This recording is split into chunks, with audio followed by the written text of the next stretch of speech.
All right, it is Foodie Friday. Today we're digging into all the foods Chicago's known for, from Chicago-style hot dogs to the deep dish pizza, rainbow cones, so much more. I mean, really, Chris, there's just so many unique treats made right here in the city. If you leave hungry, it's your own fault, it's right? Your That's fault. what we always say about Chicago. That's the focus of a new book. It's just out called Made in Chicago, Stories Behind 30 Great Hometown Bites. And one of those book's authors, David Hammond, joins us here live in studio to talk food on this Foodie Friday. David, good afternoon. Good morning to you. Thank you very much, Chris. Really appreciate you being here. The book, and we saw it on the screen, and you have a copy here. Tell us a little bit more about why you wanted to kind of tell the origin stories of these iconic food things. Well, I thought it might tell us something about Chicago if we looked at the foods that were popular in Chicago. And it turns out we're a very tribal community. There are foods that are popular in individual neighborhoods that are virtually unknown in neighborhoods right next door. Zip code to zip code almost.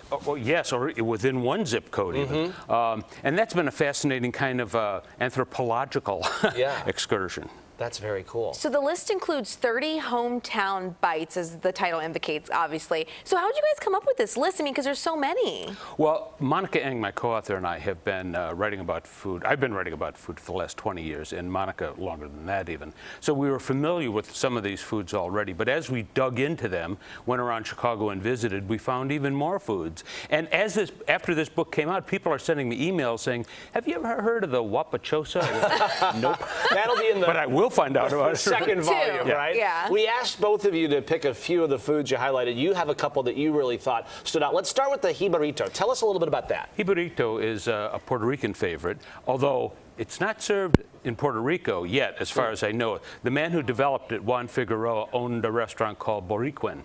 And what it is a plantain, which is one of those big bananas, banana-type fruits, cut lengthwise, split, pressed, then fried, and then they put in mayo, garlic, lettuce and tomato, steak, and so in place of the bread, you have these pieces of plantain. It's kind of hard to eat like this. Yeah. You kind of need a knife. We're looking at it right there on the screen. You can kind of see it's a little, maybe a little clumsy to eat, but delicious nonetheless. It kind of squirts out. So yeah, but the slight sweetness of the plantain goes very well with the steak and the mayo and the garlic mayo. Yeah. Oh, that sounds good. I've had that when I went to the Puerto Rican Fest in Humboldt Park. I mean, so good. All right, let's talk about the mother-in-law, because I haven't heard of this. This is one of the odder sandwiches we came across. It's a poppy seed bun with a Chicago corn roll tamale in it, which is different than the kind of tamales you might find in Mexico. It's not made by abuelas in the back room. It's made by machine. It's extruded out of a machine. The cornmeal cut into like little cigars, and they sell them like at hot dog stands, Italian beef places. In the mother-in-law, they put it into a poppy seed bun, just like a Chicago hot dog. They put some chili on top, chopped onion, sport peppers, just like a hot dog. Why do we call it the mother-in-law? There's a joke. Yeah, Thank you. Sure. Can we talk about it on the midday broadcast? Yes, we can. Okay. It's the joke is apologies to mother-in-laws everywhere. Yeah. The joke is that it too will give you heartburn. But it's a fun sandwich, and they serve it. I first had it at a place called Fat Johnny's in Marquette Park, which is like this little falling down shack. But Anthony Bourdain went there the first time he was in Chicago on no reservations, and he said the mother-in-law was the evil stepbrother of the Chicago hot dog.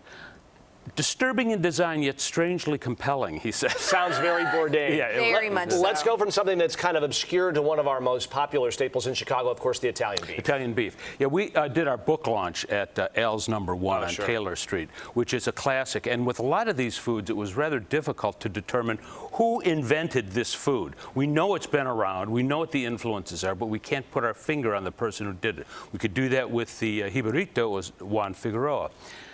With Al's beef, evidence seems to me fairly conclusive. It was this guy, Al Ferrara, who was, he married into the Pacelli family, or the Pacelli family married into his family, and Chris Pacelli still runs Al's Beef to this day.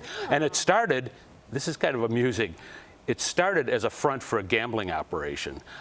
These are guys who, according to Al Pacelli, and this, you might want to beat me on this, he said they were bunch of half-assed mafia guys. All right, well, we'll do that on our next broadcast when we're on a tape delay. But we'll take your word on that one. That they needed a place to gamble, so Al said, hey, how about I make beefs in front, and you guys can gamble in back. And then the beef part got so successful that he didn't want to go to jail again. And decided to break off on his own, started what they called Al's Barbecue, because at that point they actually used basically live coals, which they still have at Al's #1 on Taylor, but they use it for the sausages, and now they have the Italian beef and some of the best giardiniera you'll find in Chicago.